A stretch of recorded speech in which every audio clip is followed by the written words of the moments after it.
এই যে ডানে বামে যে আমরা দেখতেছি এগুলো হলো মিনার তাবু। এখানে এসি আছে, সুন্দর ব্যবস্থাপনা আছে। ডান পাশে আমাদের বিশেষ করে ডান পাশে বাঙালি হাজিদের পরে তো যে ঘটনাটা বলতেছিলাম, এরপরে আল্লাহ রাব্বুল আলামিন এই ছোট ছোট পাখির মাধ্যমে এবং ছোট ছোট দানার মাধ্যমে বস্তি বাহিনীকে শেষ করেছে।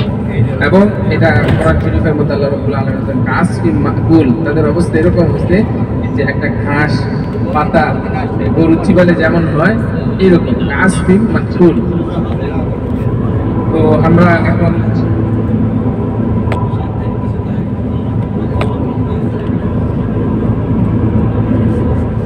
আমরা এখানে চলে এসেছি।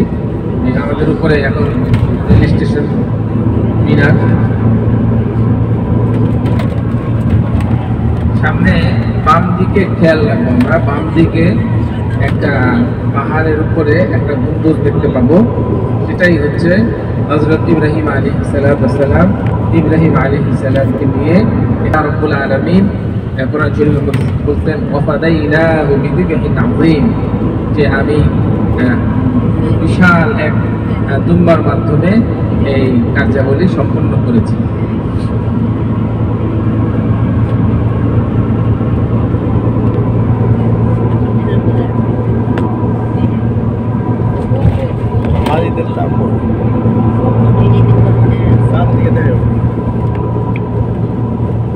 আমাদের যাদের হজ বাকি আছে, আমরা খুব করে আল্লাহ রাব্বুল আলামিনের কাছে দোয়া করি এই মিনায় আল্লাহ রাব্বুল আলামিন আমাদের অবস্থান করার তৌফিক দান করেন। ওকুফে আরাফা, মুজদালিফা এবং বাইতুল্লাহ জিয়ারতের মাধ্যমে হজ সম্পন্ন করার তৌফিক দান করেন।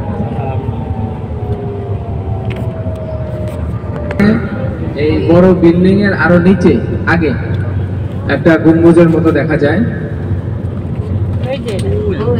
আমরা সবাই দেখতে পারতেছি। এটাই সেই ঐতিহাসিক জায়গা, মাইল ফলকের মতো।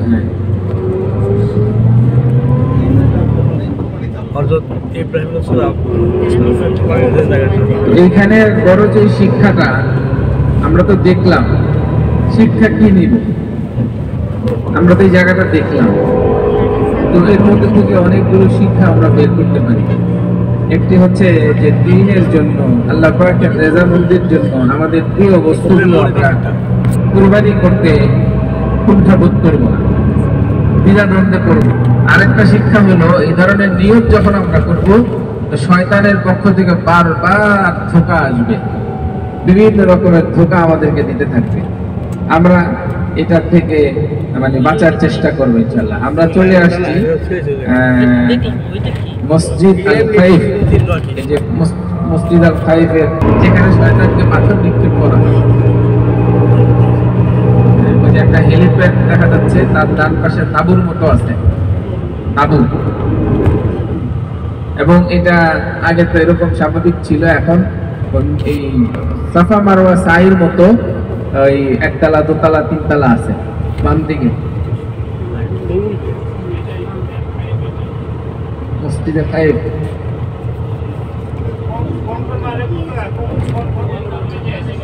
কঙ্কর মারার জায়গা, যেটা একটা তাঁবুর মতো দেখা যাচ্ছে, তাঁবু।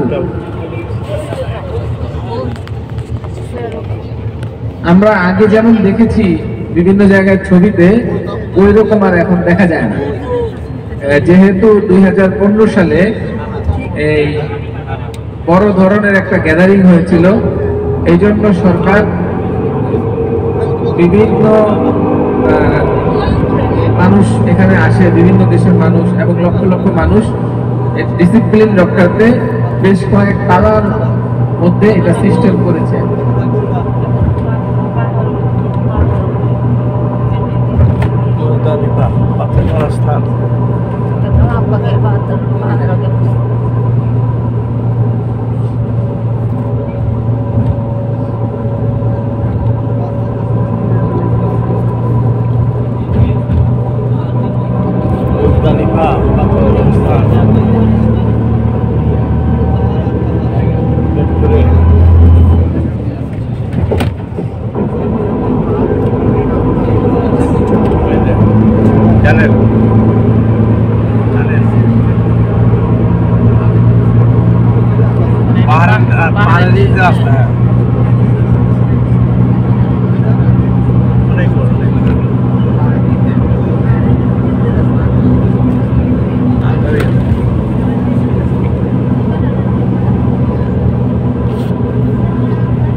এগুলাকে নাফাক বলা হয়। নাফাক যেটা বাংলায় কি বলে? টানেল, টানেল, ইংলিশে টানেল, সুড়ঙ্গ, সুড়ঙ্গ পথ,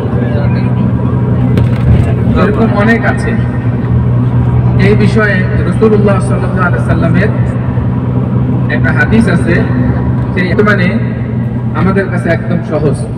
মক্কার বিভিন্ন বড় বড় উঁচা উঁচা পাহাড়, এই পাহাড়গুলোকে এইরকম ভাবে কেটে নাফাক বানানো হয়েছে, টানেল করা হয়েছে। তো ওই হাদিসের এই কথাই রাসূলুল্লাহ সাল্লাল্লাহু আলাইহি ওয়াসাল্লাম 1450 বছর আগে বলে গেছেন। সুবহানাল্লাহ।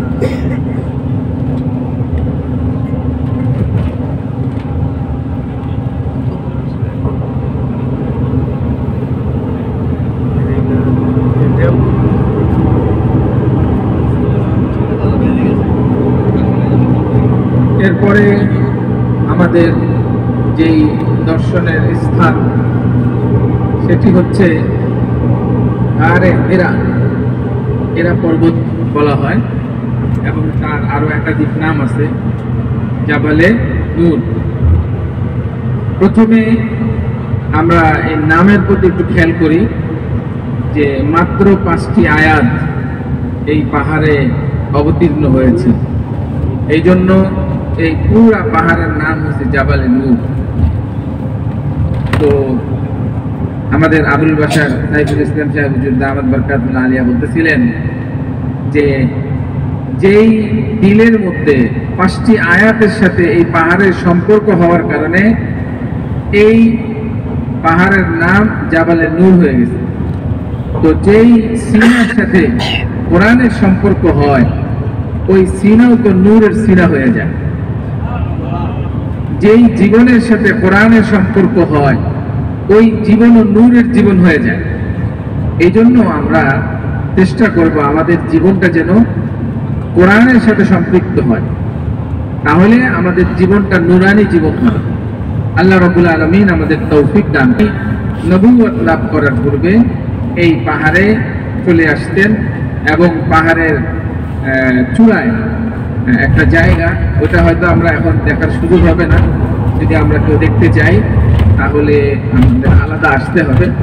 ওইখানে এরকম একটা জায়গা আছে, প্রায় সম্ভবত 760 মিটার বা এরকম কাছাকাছি উপরে একটা জায়গা, যেখানে নামাজ পড়ার মতো জায়গা আছে, এবং সামনে ফাঁকা জায়গা, যেখান থেকে সরাসরি কাবা ঘর দেখা যেত।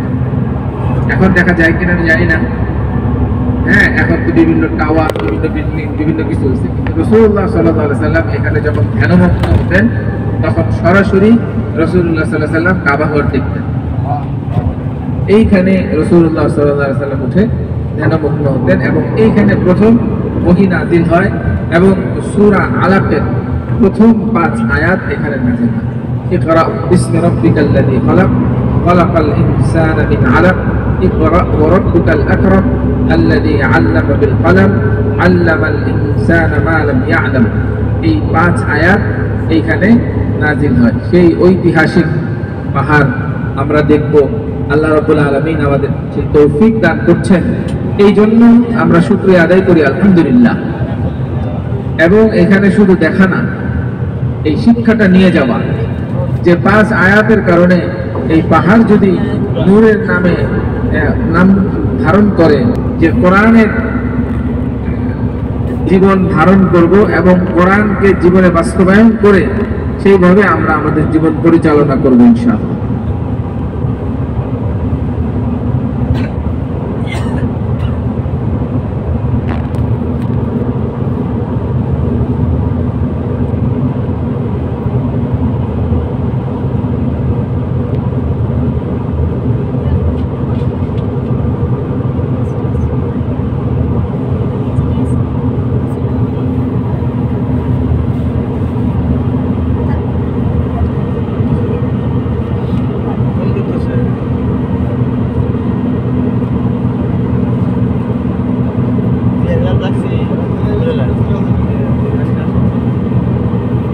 আমরা ঘুরতে বের হয়েছি, এটি স্বাভাবিক কোনো ঘোরাঘুরির জিনিস নয়।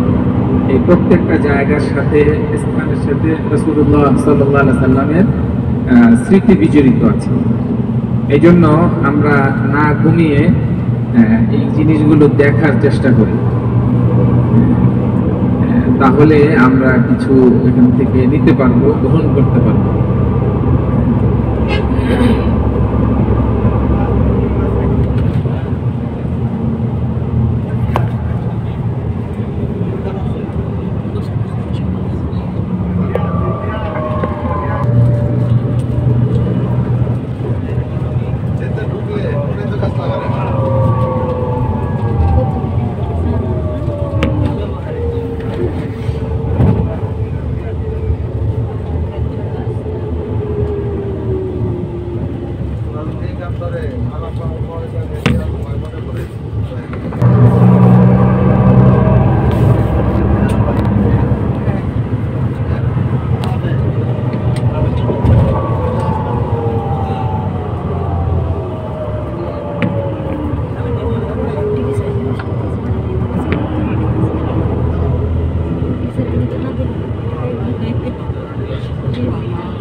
পাহাড় পাহাড় পাহাড় পাহাড় লোকাল আসিছি বলছে